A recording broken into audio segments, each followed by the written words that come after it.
bênçãos de Deus nos envolvam. Deus seja louvado. Deus seja louvado.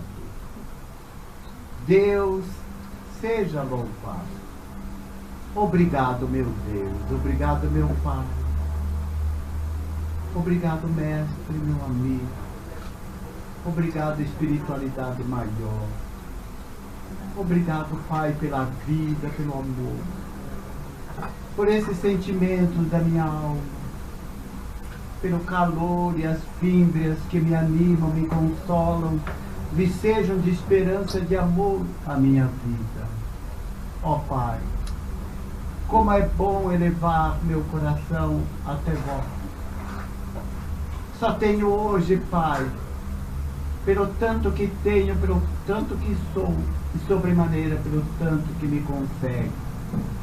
Concede-me a graça, a força, a sabedoria e a luz, a esperança de continuar a sua jornada. E nessa tarde, meus olhos marejados de lágrimas, os sentimentos afloram em meu ser, e toda minha alma se eleva em prece. Porque dentro de mim há um tesouro inesgotável, chamado tesouro da oração. Ó meus diletos e queridos irmãos, abramos vagarosamente nossos olhos. Sintamos que nada mais foi apenas um prenúncio do que a prece. Para vocês compreenderem, louvado seja Deus. E como temos a agradecer, na verdade, irmãos amados. E porque Joana d'Ângeles pôs como tema um capítulo deste livro, Seja Feliz Hoje, o tesouro da oração. Se Jesus disse, onde está o tesouro, ali estará também o seu coração. E quando descobrir o tesouro, vai vender tudo que tem para adquirir exatamente aquele tesouro. Fazer-se dono daquele pedaço, daquele quinhão. Indubitavelmente o mestre não se referia às joias preciosas da matéria e aos tesouros que ficam apenas no plano terreal. Fala-nos o mestre desse tesouro inaudito da nossa alma, da nossa vida, daquilo que estua em nós. Por isso falar desse tema, amados irmãos, é tocar as fibras da nossa alma. Dois grandes momentos gostaríamos de enfatizar nessa tarde. Oramos por necessidade, oramos por gratidão, oramos por súplica, por louvor, ou simplesmente somos eternos pedintes. Já ouvimos muitas vezes essa expressão nas casas espíritas.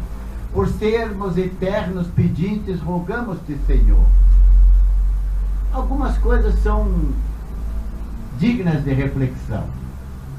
Pedintes, obviamente, que nós somos, porque rogamos a Deus a esperança, a coragem, a força, a fé, o bom ânimo. Pedir a Deus que o desperte na consciência, na luz e na clarividência de eu perceber dentro de mim esse tesouro inaudito do poder que está em mim.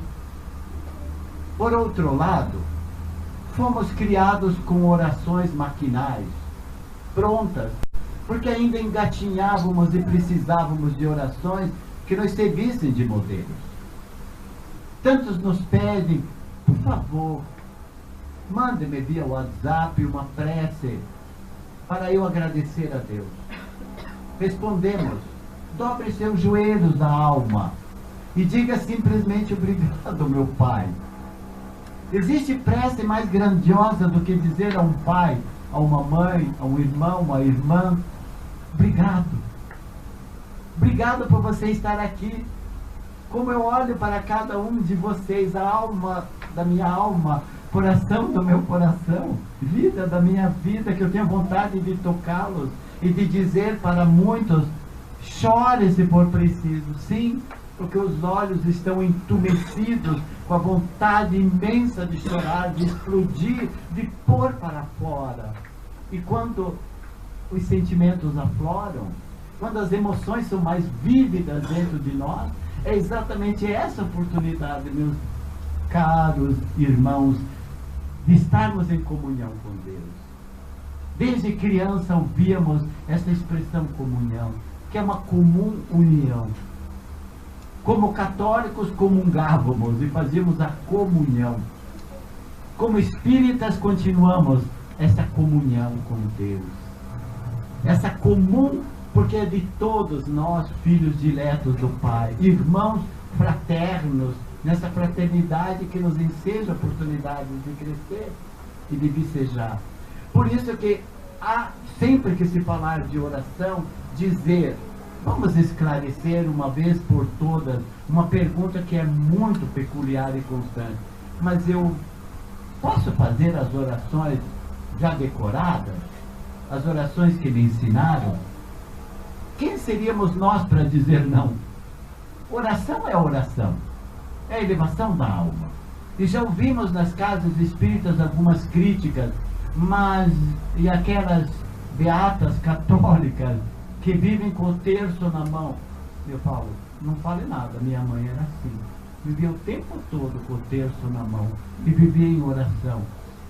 Quem era eu para condenar-se tantas vezes, pedir, mãe, reze por mim? Quantas vezes rogamos a súplica dos nossos irmãos para orarmos por nós? É uma outra parte que vamos trabalhar hoje também. Como pedir orações para os outros? É válido pedir oração para os outros? Ouvi o menear da cabeça que sim, indubitavelmente, claro que é. Todavia, prescinde de um esclarecimento. Vamos começar uma reflexão um pouquinho mais acadêmica, referindo-nos a Francisco Osuna. Foi um sacerdote místico da época renascentista, final do século XV para início do século XVI. Então voltemos a mais de 500 anos, quando Francisco Osuna escreveu um livro, uma grande obra, diz a autora, chamado Abecedário Terceiro. Ele fala que existem 3 formas de orar. Achei singular essa referência que Joana d'Angelis reporta. A primeira diz, a forma de orar como primeira é aquela que se situa no plano da fé. E é como escrever a um amigo. Primeira forma. No plano da fé, é como se escrevêssemos a um amigo. A segunda forma, no plano da esperança, é como se escrevêssemos a um amigo aguardando a resposta. E a terceira forma de orar, no plano do amor, é como se fôssemos pessoalmente à casa do amigo. Lindo isso, né? Primeira forma, no plano da fé, escrever ao amigo. No plano da esperança, escrever ao amigo e esperar o retorno. Mandar a mensagem lá no WhatsApp, que é muito comum, vamos usar a tecnologia, e esperarmos o retorno. E a terceira, irmos pessoalmente até o amigo. E ele conclui. A primeira forma, no plano da fé, escrever a um amigo, é como dar um beijo nos pés. Não se assuste. Jesus osculou os pés dos seus apóstolos. Certamente muitos já oscularam os pés do amado e da amada. A segunda é como um beijo nas mãos, que seria no plano da esperança, escrever ao amigo e esperar a resposta. E a terceira, no plano do amor, ir pessoalmente até a casa do amigo, seria como dar um beijo na boca. Obrigado, agora subiram, né? Alguns já pensaram, já guardaram. Portanto, as 3 formas, oscular a mão, beijar as mãos, perdão, os pés, a primeira, beijar as mãos e dar um beijo na boca. Enfim, pergunta-se, quem é esse amigo? Obrigado pela resposta, todos já sabem. Lá no meio dessa palavra tem o eu, que se chama, podem falar, Deus. Por isso que é uma palavra linda na língua portuguesa. Deus que contém o eu. Isso não é de arrepiar a alma? Eu estou em Deus. Por isso que esse amigo, a quem eu mando no plano da fé a carta e espero resposta, as súplicas, os meus retornos, é esse amigo a quem eu mando e também quero essa resposta no plano da esperança. No primeiro, simplesmente me comunico. No segundo, já espero resposta. E no terceiro, eu vou com a minha alma, com o meu amor. Os curo os pés, as mãos, beijo-lhe a boca, beijo-lhe a vida, beijo-lhe as criaturas, a natureza, tudo aquilo que está em mim, ao meu redor, porque tudo é Deus, tudo é de Deus, tudo me seja Deus. Não sou panteísta, pelo contrário, eu sou monoteísta, porque acredito nesse Deus que é onisciente, onipresente, onipotente, que sabe, que vê, que conhece, que não podemos dar-lhe atributos humanos, porque seríamos infinitamente grosseiros. A Deus, que é a causa incausada, o princípio e o fim de tudo, demos-lhe tudo. Enfim, é o amigo Deus a quem nós nos dirigimos via oração. Há uma segunda consideração, meus amados irmãos, que Joana d'Ângeles traz à tona do grito emocional na hora da aflição que encaminhamos ao Pai Criador. É ou não é verdade? Um grito emocional.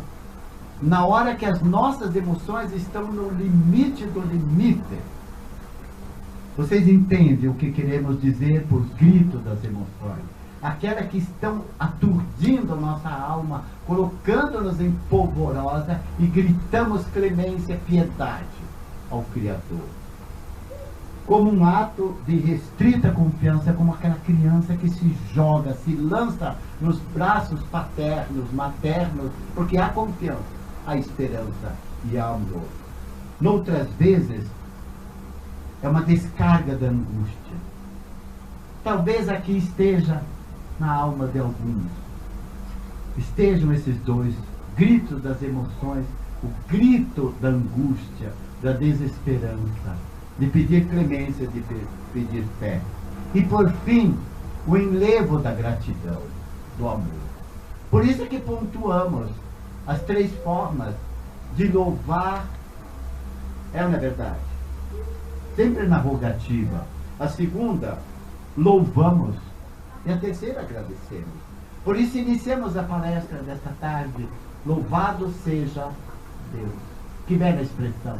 É o ato de louvor para dizermos em seguida, obrigado, Pai. Por isso que as preces mais ternas são exatamente aquelas das explosões dos sentimentos, das angústias, que repetida e reiteradamente vicejam em nós, que clamamos na esperança e na fé. Já caminhamos muito, já aprendemos muito, já choramos muito, já nos angustiamos, acusamos, ferimos, magoamos a nós, como também o fizemos com os nossos irmãos de caminhada. E hoje, um pouquinho mais conscientes, lúcidos, dessa lucidez consciencial, dessa percepção que nós estamos aqui a caminho dessa aprendizagem, desse conhecimento, que começamos a adquirir e perceber que é um júbilo, é uma alegria, é um prazer louvar e agradecer a Deus. Por isso que orar é romper com as barreiras mentais, é tirar, é romper aquilo que nos impede. É um grito, é uma súplica, é uma rogativa, é um clamor, é um louvor, é um agradecimento. Pouco importa. O importante é que nós nos dirigimos. Mas sabemos que nem sempre é fácil orar. Concordam? Haja vista que tantos nos dizem, eu começo a prece de Cáritas. Deus, nosso Pai, que sois todo poder e bondade, dai luz àquele que passa pela provação. Aí eu esqueço. Eu não sei mais. Mas continue do seu jeito. Senhor, Senhor, porque sou filho, Eu clamo, Senhor, porque é Deus nosso Pai, não é meu. Todavia, eu não busco Deus lá fora. Eu não vou até Deus. Ele está em mim. É muito mais fácil. Quando colocamos Deus da forma longe, transcendente, nós não conseguimos orar. Balbuciamos palavras, não as terminamos, dormimos, porque vivemos nessa dormência e não conseguimos orar da maneira mais fácil, como uma criança que fala ao pai: proteja papai, proteja mamãe, proteja minha bonequinha, meu brinquedo. Ela fala ingenuamente? Não. Fala da forma mais simples, mais terna, mais pura. E é a pureza dessa criança que faz com que ela enxergue Deus muito perto dela e conversa com Ele via amigos espirituais, chamados amigos invisíveis. Por isso é que as nossas barreiras mentais, todas essas barreiras mentais. A segunda, falta de hábito. Alguns falam: como assim falta de hábito? Orar é um hábito. É um hábito tão caro que já ouvimos nas universidades, em época de campanha, alguém dizendo assim: meu pai sempre, minha mãe sempre me ensinaram bom dia, boa tarde, com licença, muito obrigado. Mas isso não se criaram hábitos da educação, da gentileza? E os hábitos também de orar, nós vamos treinando e habituando-nos sempre, em todos os momentos, a nos sintonizarmos, a nos equilibrarmos, a entrarmos na sintonia, na paz, no bem, no amor e na luz. É dizer assim: você veio aqui para me dar conselho de como orar ou para me ensinar a orar? Os apóstolos também pediram ao mestre. Foi João, o discípulo amor, mestre. Foi o porta-voz do amor para dizer ao mestre: ensine-nos a orar. E o que Jesus disse? Então orem assim. Primeiro, ele não começou pedindo a Deus, ele começou dizendo louvor a Deus. Deus, nosso Pai, que estais, e seja feita a vossa vontade. Para depois fazer a rogativa e agradecer, e o pão nosso, esse pão que eu preciso tanto do conhecimento, da sabedoria, da clareza. Quando eu peço: dá-me esse pão, Senhor, de eu ter mais paciência, de eu ter tolerância, de eu ter compreensão. Eu falo: Senhor, não está fácil lá em casa. As crianças são rebeldes, as crianças me deixam louco. Eu passo o dia inteiro convulsionado, explana mamãe. Eu não aguento mais, mas você aguenta mais um cadinho. E aí você roga: dê-me, Senhor, essa paciência. E quando precisa, se chapulda no banheiro, derrama baldes de lágrimas e volta para a sala, e harmonizada, mais equilibrada, mais sensata, assim: calma, criança, então brinque, né? Vamos brincar junto. E brinque 2 minutos, que são suficientes. Intere-se nessa interação que você se harmonizou. Ao invés de gritar, você suavizou. Ao invés de rechaçar, você irmanou. Ao invés de pôr para fora, você trouxe para dentro. Mas a gente só entende depois que vira avô, que vira avó, ou seja, que já passa dos 50 anos de vida, dos 60, dos 70, a ter um pouquinho mais de paciência, de compreensão. Mas já passamos, já experienciamos, porque não treinamos os hábitos. Isso é muito bom.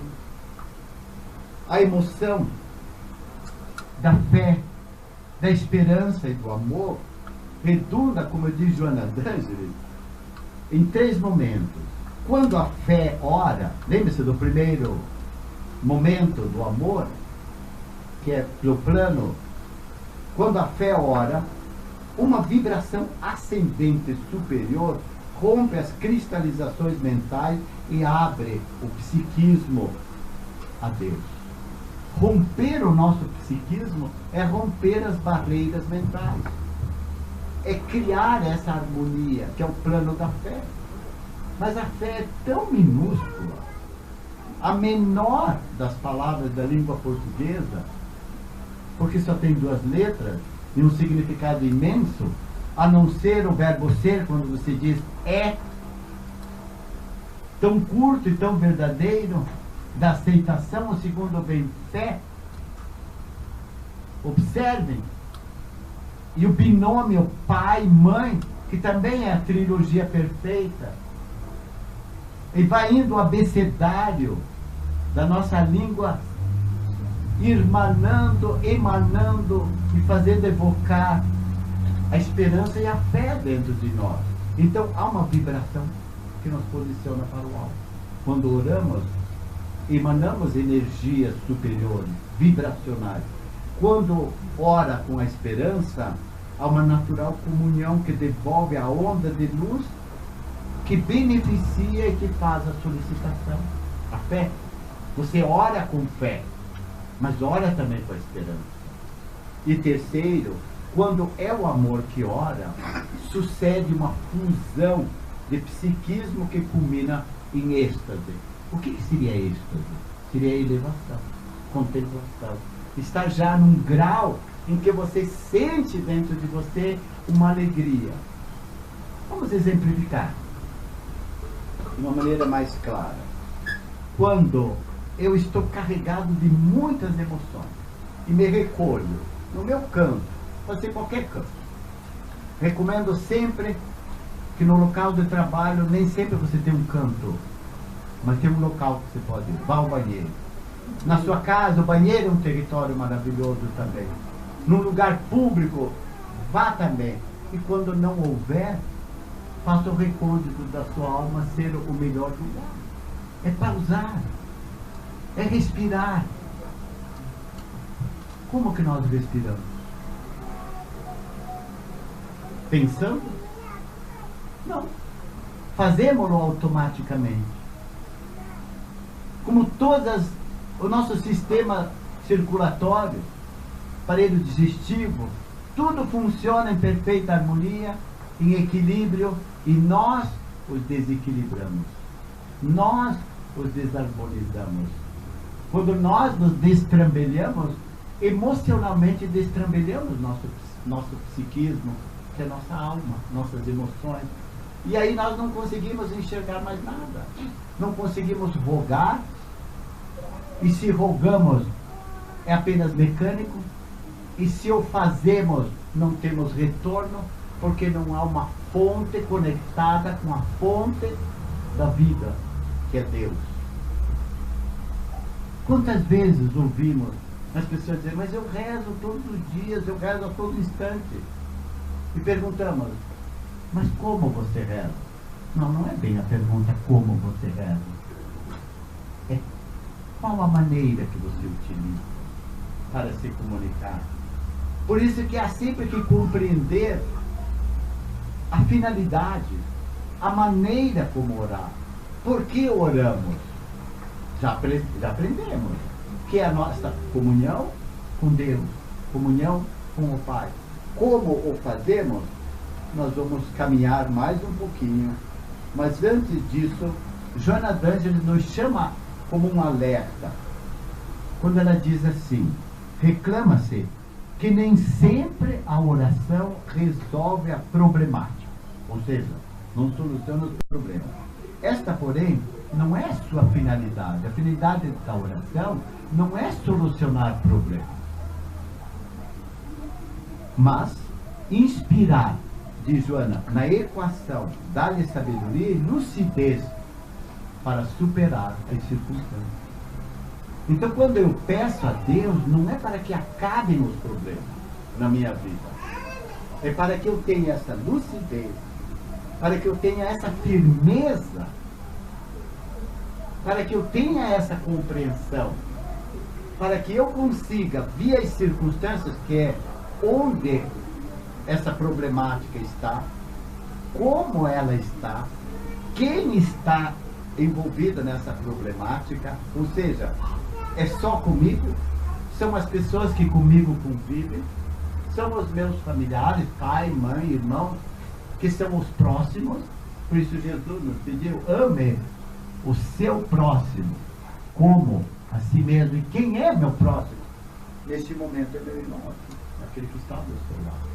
No lar, são sempre próximos.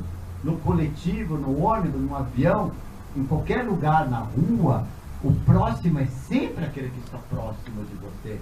Então Jesus foi fantástico.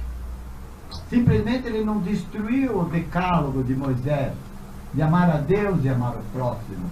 Ele disse: ame ao seu próximo como a si mesmo, para compreender que há todo esse auto-amor, esse autodescobrimento, essa auto-percepção. E a oração me possibilita isso. E ela continua: nem sempre aquilo que se solicita em um momento afetivo terá o mesmo valor e significado quando passado a urgência e a necessidade. Entenderam? Aquilo que eu rogo no momento do desespero é uma coisa.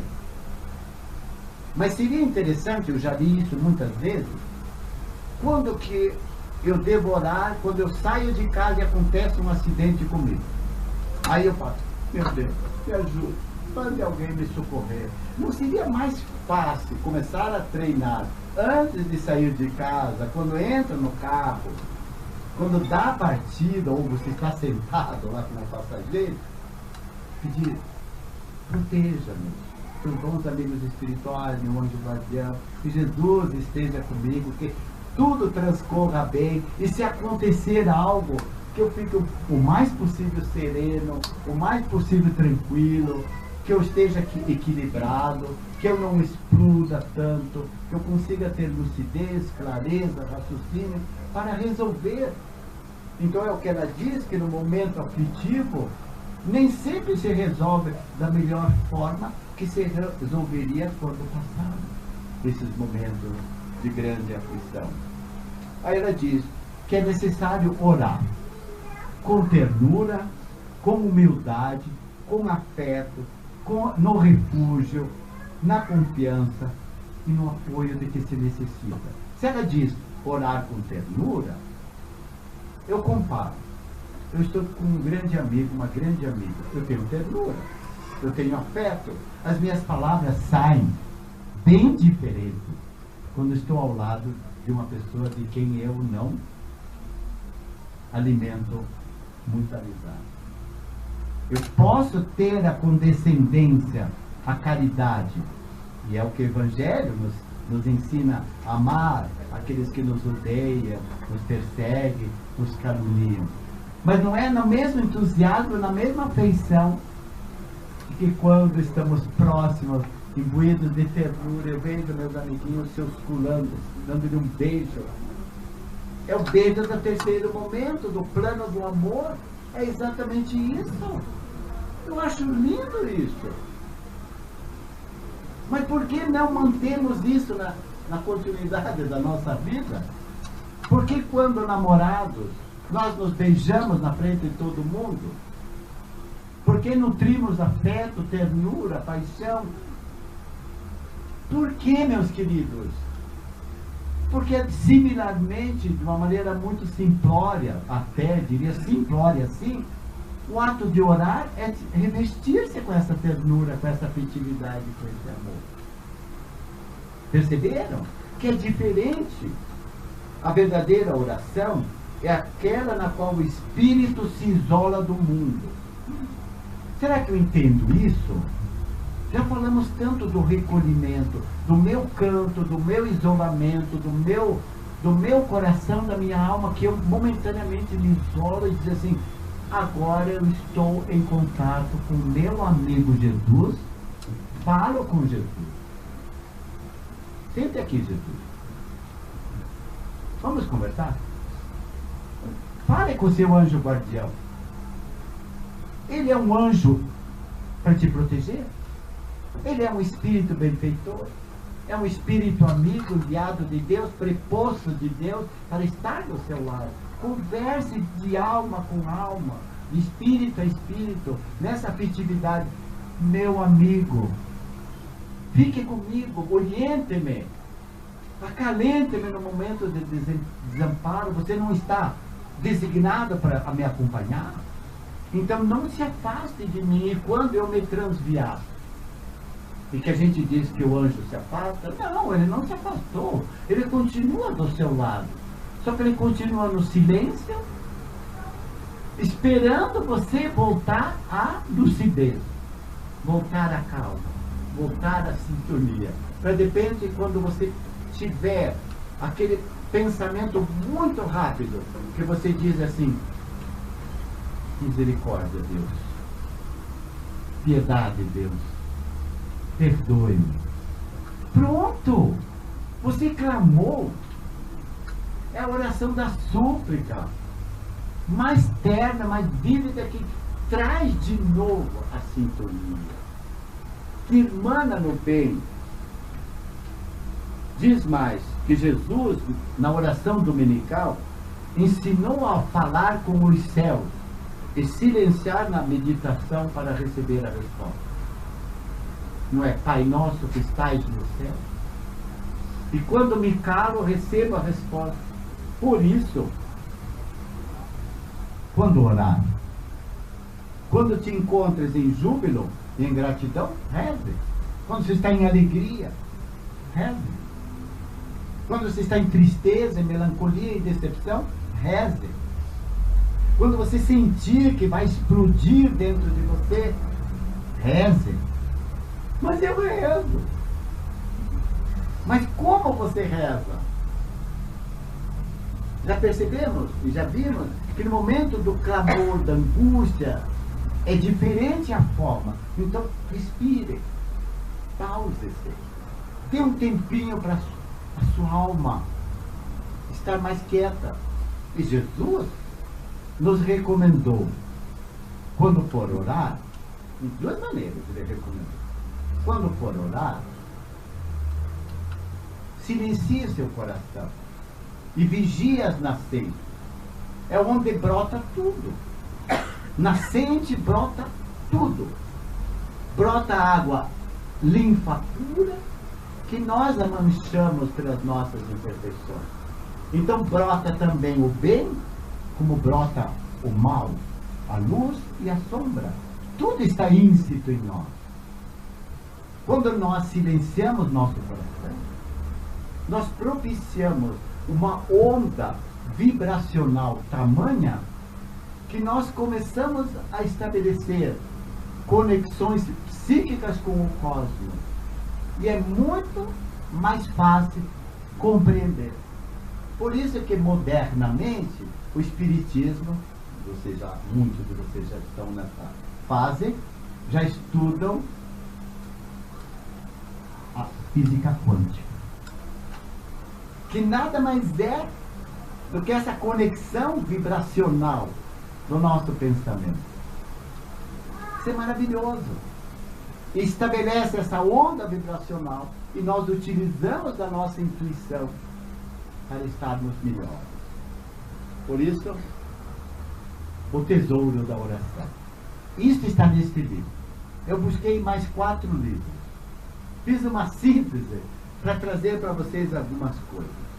No segundo livro, chamado Rejubila-te em Deus, fala algumas coisas da oração da seguinte forma, que é um recurso emocional e psíquico para rogar e receber benefício.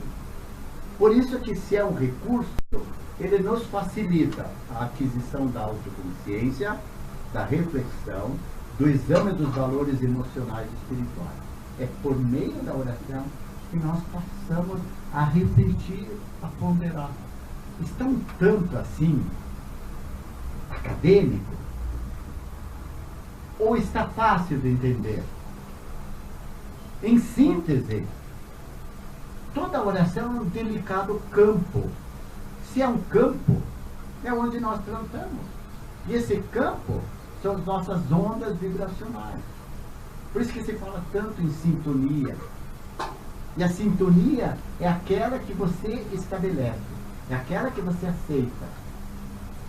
Cada um transita, cada um está num campo vibratoriamente ou vibracional conforme a escala evolutiva. Então, o que é bom para mim, o que é recomendado para mim, ele pode ser um caminho, uma orientação para você, mas não necessariamente aquilo de que você mais precisa. Por isso é preciso que você se conheça e conheça sua escala evolutiva, até onde você já chegou. Mas não olhem para mim, que já passou um bom bocado de décadas da vida. Olhem para uma criança, olhem para um jovem, que muitas vezes está muitíssimos quilômetros, milhares de quilômetros à nossa frente, porque ele está muito mais evoluído do que mim. Então depende de cada um.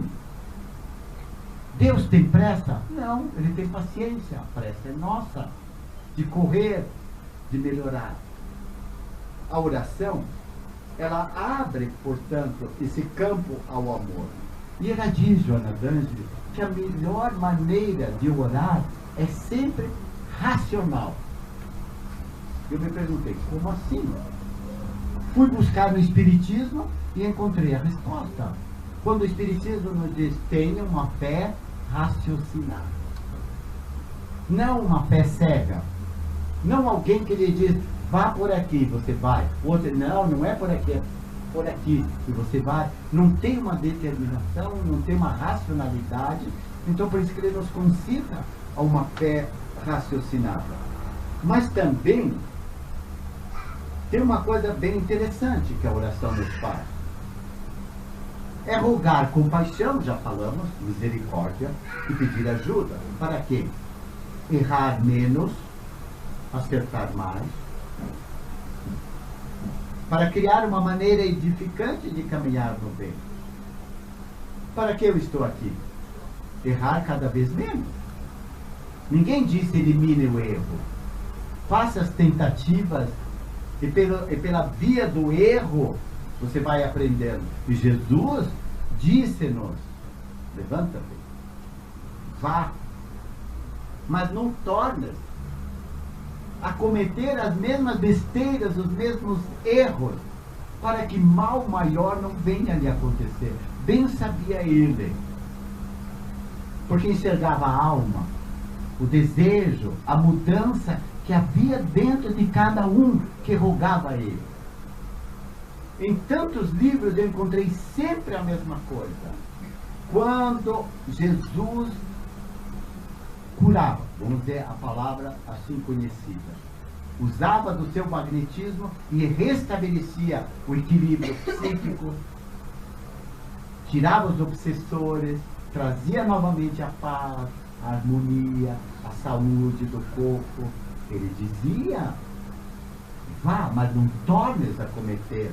Mas e por que mal maior não venha a lhe acontecer? É a recidiva do câncer. É a recidiva da doença, que retorna quando nós nos curamos nas aparências e não na efetividade. Já dissemos numa palestra aqui no NAI que as curas aparentes são aquelas que estabelecem o conforto, a calma, a tranquilidade no momento. Saindo do portão, algo pode acontecer. E se você não efetivamente foi curado, você volta naquela recidiva por um olhar, por uma palavra, por um gesto. Por isso que se fala da autoridade moral. E Joana d'Angeli diz-nos para não sermos pigmeus morais, pequeninos moralmente. E a oração nos faculta exatamente essa oportunidade de errar menos, acertar mais, de trilhar um caminho diferente para a melhoria. Mas, meus queridos, tantas e tantas vezes, as nossas preces, as nossas orações, parece que tem um caráter persuasório, ou seja, de persuadir a Deus. Fazemos acordo de leniência. Fazemos acordo com Deus. Eu te peço, Senhor, se você me conceder, eu vou fazer isso. Antigamente fazíamos as promessas.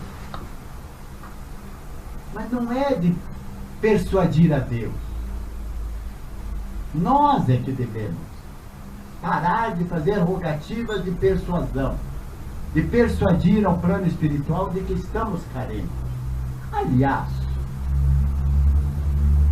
se o Senhor conhece todos os seus filhos, não é assim que está dito lá? A gente precisaria pedir a Deus?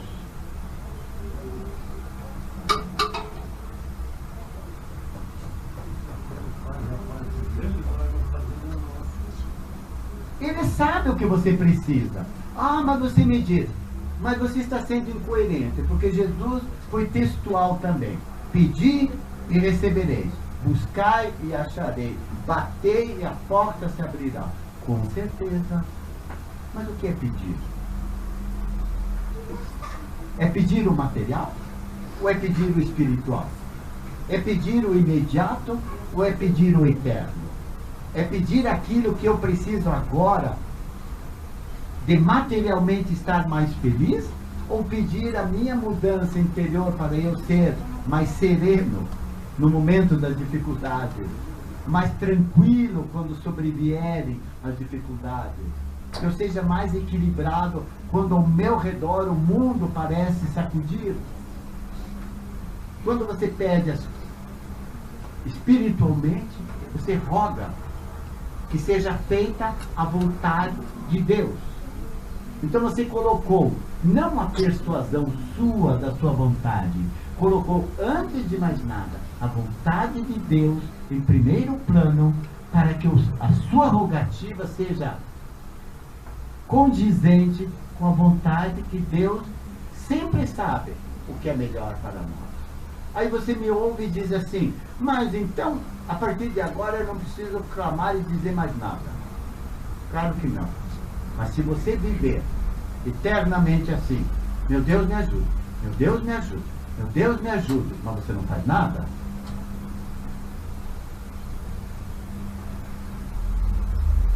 Senhor, Jesus, faça com que eu enxergue. Não foi o cego de Jericó? Que prostrado clamou? Mas Jesus já percebeu que ele estava na multidão gritando e que diziam, cale-se! Ele estava orando, ele não enxergava. Quando ele perguntou, quem que está passando ali? Ah, é Jesus. Aí ele começou, Senhor, Senhor! Ele rogou. E Jesus parou. O que está acontecendo? Eu, não, calma, não. Calma, Senhor, está tudo bem. Como está tudo bem se alguém está clamando? Vejam a passagem do cego de Jericó, para compreender que ele suplicou. Aí Jesus parou, trouxeram-no. O que querem?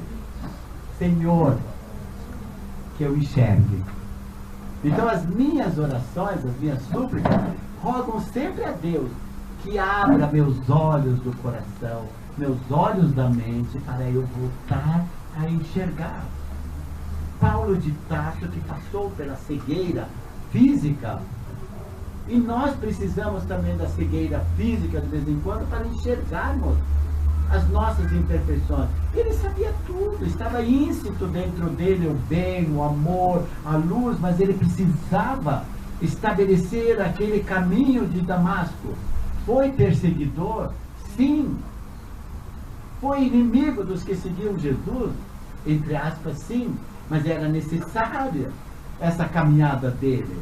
Até a hora que, amadurecido na consciência, na percepção, e quando precisou cair mesmo, para levar um grande susto e tomar a consciência, ele clamou que eu volte a enxergar, que eu volte a ver a luz. Por isso que há um segundo alerta aqui de Joana d'Angelis, que diz, ao descobrir a oração, logo se permite exaltar as falsas ou reais necessidades. Acabamos de dizer. Quais necessidades de que nós precisamos? Casa, carro, emprego, tudo isso é necessário. Tudo isso é útil. Mas peça antes, eu não sei se eu vou dizer da melhor forma. Faz de conta que você está fazendo uma conversa fraterna. E você diz assim, mas como que eu vou pedir se eu estou precisando de uma casa, para parar de pagar aluguel? coisa está difícil, eu preciso de um trabalho para poder pagar a minha casa, eu preciso de saúde. Rogue que a sua saúde, antes de tudo, seja mental. Rogue que, antes de tudo, se estabeleça a saúde emocional. Rogue que você tenha essa saúde plena da consciência, da percepção. E a última, rogue que você saiba se curar, mudando o seu rumo de vida. Eu estou bebendo um pouquinho demais. Eu estou comendo um pouquinho demais. Eu estou falando um pouquinho demais. Eu estou agredindo um pouquinho demais. Eu estou olhando demais. Estou enxergando coisas demais. Estou vendo muito nos outros, mas não vejo o que está dentro de mim. Essas são orações espirituais. Quando te deu a clareza que você bebeu demais, falou demais, comeu demais, tanto física quanto mental, falou, disse, pensou, verbalizou. Por isso que as orações, meus amados irmãos, elas são não verbalizadas em palavras. Elas são ditas com os sentimentos da nossa alma. Mas precisamos também da oração falada, da oração dita, para que a gente comece a compreender. Puxa, como que aquele reza? Não precisa copiar, mas vá percebendo como ele diz. Vamos fazer uma experiência? Vocês podem caminhar comigo? Vamos rezar a primeira parte do Pai Nosso, por favor? Vamos lá? Vamos juntos. Pai Nosso,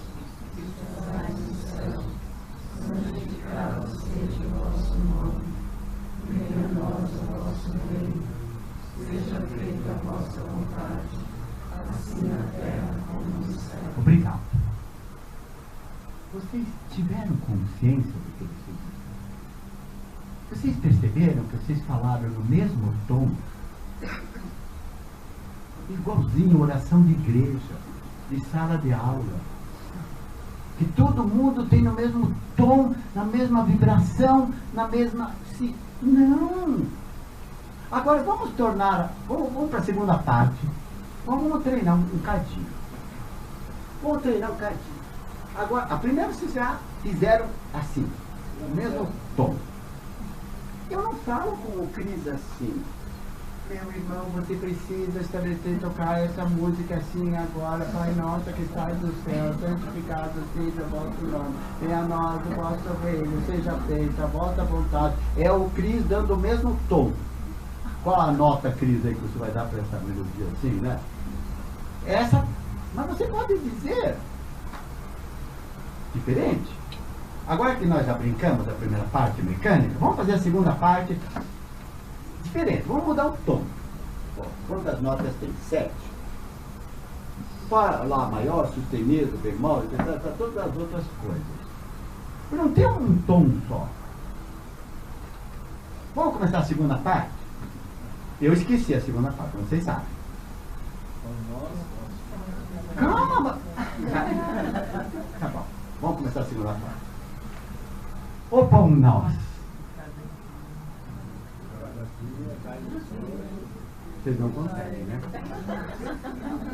Oh, coisa difícil! Mas não é assim que a gente reza?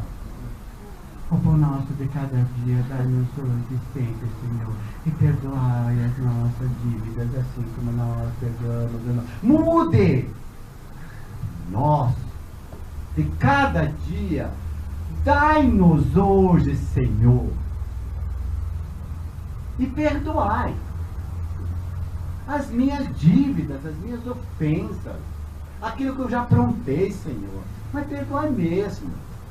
Eu estou te pedindo, Senhor, que você perdoe. E eu sei, Senhor, que você está me respondendo. Tudo bem, meu querido, minha querida. E você está perdoando do mesmo jeito? Eu não. Agora eu só estou pedindo para você perdoar as minhas. Mas eu não perdoo os outros. Aí quando eu digo, o pão nosso de cada dia, dai-nos, hoje e sempre, Senhor, e perdoai. Aí eu faço uma paradinha e digo assim, mas perdoai, Senhor, cá entre nós, né? E perdoai do mesmo jeitinho como eu estou realmente perdoando. E não me deixe, por favor, né, Senhor? Não me deixe a voltar a cair. Eu lembro de Jesus. Levanta-te, vai, e não tornes a pecar para que mal maior não venha a te acontecer. Livrai-me, Senhor, por favor, das tentações. Ah, meu Pai, e quantas tentações há? Meu Deus, eu entro no restaurante, já me dizem assim, ó, que vai beber. O garçom me olha, já me empurra a bebida. Vou num restaurante repleto de buffets completos e lindos. Como demais. Vejo as pessoas sofrendo e acho que eu tenho necessidade de explodir em orientações, em dizer, quando eu poderia fazer uma festa. Não me deixe, Senhor, cair nessa tentação. Livrai-me, Senhor, de todo mal. Ainda continua, porque de vós é o reino, o poder e a glória. É o louvor que você dá a Deus. Agora, o nosso querido irmão vai pegar o violão e nós vamos rezar o Pai Nosso, cantar. Pode ficar bem calminho assim, não precisa nem fechar os olhos. Vamos cantar assim com sede.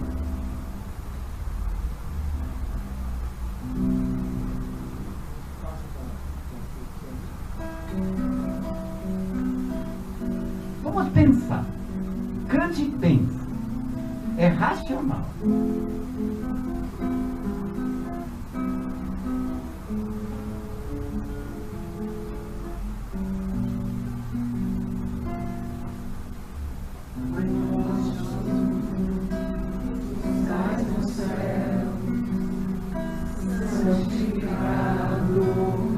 Seja o seu nome.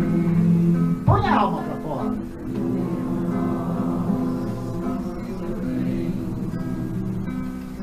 Seja feita sua vontade, assim na terra como no céu. O nosso de cada dia. Hoje, sempre, Senhor,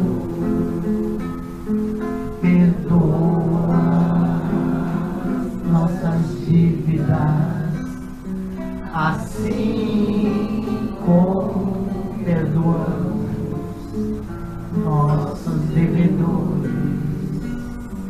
Não nos deixes cair em tentações, mas livra-nos, Senhor, de todos os males, porque teu é o reino, o poder e a glória para sempre.